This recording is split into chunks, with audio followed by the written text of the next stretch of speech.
सर्वांना नमस्कार. आज आपण पॅटर्न शिवरायांचा ह्या प्रोफेसर सतीश कुमदाळे सरांच्या पुस्तकाचा सारांश समजून घेणार आहोत.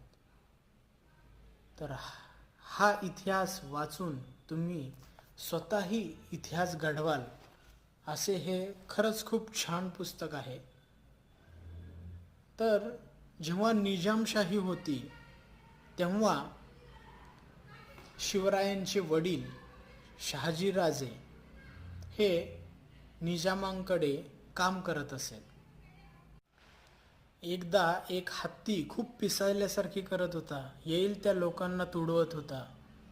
हे जिजाबातेच्या भावांनी म्हणजेच दत्ताजी जाधव यांनी पाहिले आणि त्यांना त्या हत्तीचा खूप राग आला आणि त्यामुळे त्या हत्तीला ते मारण्यासाठी धावून गेले.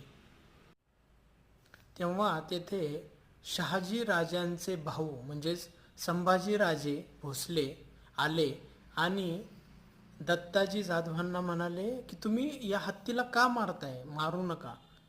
तर तरीही दत्ताजी हे चिडून त्यांनी हत्तीचे मुंडके कापून त्याला मारून टाकले. आपण हे काम करत असताना आपल्याला जिजाऊंच्या भाऊला असे वाटले की संभाजी भोसले यांनी का व्यत्यय आणला, त्यामुळे ते त्यांना पण रागाच्या भरात मारायला निघाले आणि ते पाहून संभाजी भोसलेही दत्ताजी जाधव यांच्या अंगावर धावून गेले आणि त्यामध्ये दत्ताजी जाधव यांचा मृत्यू झाला. त्यानंतर त्यांच्या घरच्यांनी संभाजी भोसले यांना मारून टाकले. तर ह्या गोष्टी पाहून निजाम फक्त मजा घेत होते. तेव्हा जिजामातेला जाणवले की एकीकडे आपला भाऊ गेला आणि एकीकडे आपला दीर गेला.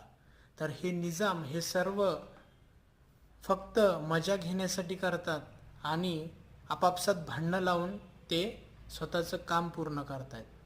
तर त्यासाठी जिजामातेची इच्छा होती की आपले स्वतःचे एक स्वराज्य पाहिजे आणि ते निर्माण करण्यासाठी त्यांनी आपले पुत्र छत्रपती शिवाजी महाराज यांना तयार केले आणि ती जिजामातेची प्रेरणा हीच शिवरायांना स्वराज्य निर्माण करण्यासाठी खूप मदतशील ठरली.